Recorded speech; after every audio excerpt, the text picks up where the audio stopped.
2006 সালের 10 December Oslo থেকে এই ঘোষণা আসলো যে ওই বছর শান্তিতে নোবেল পেয়েছেন যৌথভাবে ডক্টর মোহাম্মদ ইউনূস এবং গ্রামীণ ব্যাংক। বাংলাদেশের প্রথম ও একমাত্র নোবেল এসেছিল এই মানুষটির হাত ধরে। তিনি ডক্টর মোহাম্মদ ইউনূস। প্রথমবারের মতো বিশ্ব অবাক হয়ে দেখল কিভাবে একজন বাঙালি ব্যক্তি অর্থনীতি ও শান্তিকে এক সুতোয় বেঁধে দিয়েছেন। ডক্টর মোহাম্মদ ইউনূসের জন্ম 1939 সালের 28 জুন চট্টগ্রাম জেলার হাটহাজারীতে। ছোটবেলা থেকেই তিনি ছিলেন অত্যন্ত মেধাবী। সমগ্র পূর্ব পাকিস্তানে 16তম স্থান অধিকার করে তিনি চট্টগ্রাম কলেজিয়েট স্কুল থেকে ম্যাট্রিকুলেশন পরীক্ষায় উত্তীর্ণ হন। লেখাপড়ার পাশাপাশি স্কাউট এবং সাংস্কৃতিক কর্মকাণ্ডেও ডক্টর ইউনূস ছিলেন সমান পারদর্শী। 1960 সালে ঢাকা বিশ্ববিদ্যালয় থেকে অর্থনীতিতে স্নাতক সম্পন্ন করেন তিনি। 1961 সালে স্নাতকোত্তর শেষ করে যুক্ত হন গবেষণায়। একই বছরে চট্টগ্রাম কলেজে অর্থনীতির প্রভাষক হিসেবে তার কর্মজীবন শুরু হয়। 1965 সালে ফুল ব্রাইট স্কলারশিপ নিয়ে পাড়ি জমান মার্কিন যুক্তরাষ্ট্রে। 1971 সালে ভ্যান্ডারবিল্ট বিশ্ববিদ্যালয়ের graduate program in economic development থেকে অর্থনীতিতে পিএইচডি ডিগ্রি অর্জন করেন ডক্টর ইউনূস। এরপর মারফ্রেসবোরোতে সেন্ট ইউনিভার্সিটিতে অর্থনীতির সহকারী অধ্যাপক হিসেবে কিছুদিন দায়িত্ব পালন করার পর তিনি ফিরে আসেন স্বাধীন বাংলাদেশে। মুক্তিযুদ্ধ চলাকালীন সময়ে যুক্তরাষ্ট্রে মুক্তিযুদ্ধের জন্য সমর্থন সংগ্রহ করতে বাংলাদেশ ইনফরমেশন সেন্টার তৈরি করেছিলেন ডক্টর ইউনূস। 1989 সাল পর্যন্ত ডক্টর ইউনূস চট্টগ্রাম বিশ্ববিদ্যালয়ের অর্থনীতি বিভাগে প্রফেসর হিসেবে কর্মরত ছিলেন।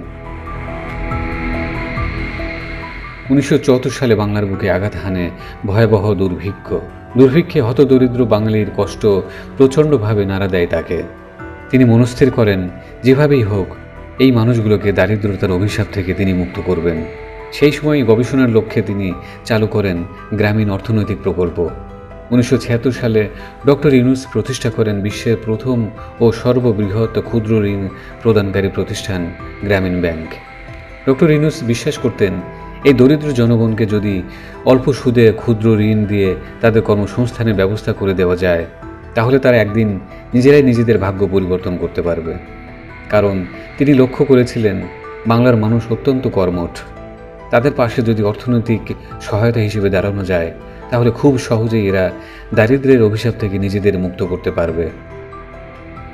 ডক্টর ইউনূসের এই পরিকল্পনা আলাদিনের চেরাগের মতো প্রান্তিক জনগণের ভাগ্য পরিবর্তন শুরু করে। যেহেতু গ্রামীণ ব্যাংক থেকে লোন নিতে কোনো জামানত লাগে না, তাই একদম হতদরিদ্র মানুষটিও এখান থেকে সাহায্য পেতে শুরু করে। দ্রুত এই ক্ষুদ্র ঋণ সিস্টেম পৃথিবীব্যাপী জনপ্রিয়তা পেতে শুরু করে। ডক্টর মোহাম্মদ ইউনূস বিশ্বকে দেখিয়ে দিলেন কিভাবে একটা নতুন ইকোনমিক সিস্টেম একটা গোটা জনগণের ভাগ্য পরিবর্তন করে দিতে পারে। আর এরই স্বীকৃতিস্বরূপ 2006 সালে প্রথমবারের মতো একজন বাংলাদেশি অর্জন করে নেয় পৃথিবীর সবথেকে সম্মানসূচক পুরস্কার নোবেল প্রাইজ।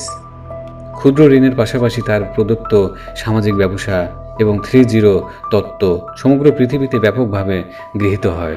3-0 তত্ত্বে তিনি বলেন কেবল 3টি শূন্য অর্জন করতে পারলেই এই পৃথিবী এগোবে। সেগুলো হলো দারিদ্র্য, বেকারত্ব আর শূন্য মাত্রার কার্বন নিঃসরণ। এই 3 শূন্য অর্জন করতে লাগবে 4 মহাশক্তি: তারুণ্য, প্রযুক্তি, সুশাসন আর সামাজিক ব্যবসা। অধ্যাপক ইউনূস বিশ্বের 24টি বিশ্ববিদ্যালয় থেকে 61টি সম্মানসূচক ডিগ্রি পেয়েছেন। তিনি 10টি দেশের রাষ্ট্রীয় সম্মাননা সহ 33টি দেশ থেকে 136টি সম্মাননা পেয়েছেন।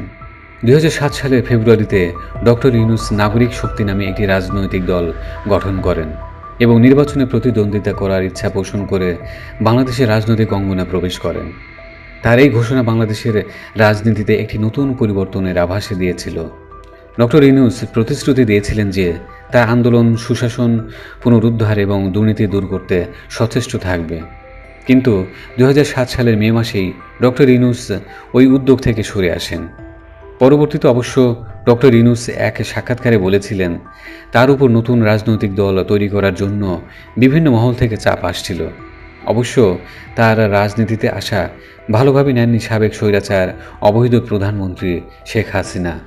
ফলে 2009 সালে আওয়ামী লীগ সরকার গঠনের পর থেকেই ডক্টর ইউনূসের উপর বিভিন্ন ধরনের হেনস্থা শুরু হয়। ডক্টর ইউনূস এতদিন গ্রামীণ ব্যাংকের ব্যবস্থাপনা পরিচালক হিসেবে দায়িত্ব পালন করছিলেন। কিন্তু হঠাৎই 2011 সালে বাংলাদেশের কেন্দ্রীয় ব্যাংকে 7 বছর বাধ্যতামূলক অবসরের বয়স উল্লেখ করে ডক্টর ইউনূসকে গ্রামীণ ব্যাংকের ব্যবস্থাপনা পরিচালকের পদ থেকে বরখাস্ত করে। এখানেই শেষ নয়, আওয়ামী লীগ সরকারের আমলে ডক্টর ইউনূসের বিরুদ্ধে শ্রম আইনে একাধিক মামলা করা হয়। ডক্টর ইউনূস এসব মামলাকে হয়রানিমূলক উল্লেখ করে প্রতিবাদ জানিয়েছিলেন সবসময়। কিন্তু শান্তিতে নোবেলজয়ী এই অর্থনীতিবিদকে শ্রম আইন লঙ্ঘনের অভিযোগে 6 মাসের কারাদণ্ড দেওয়া হয়।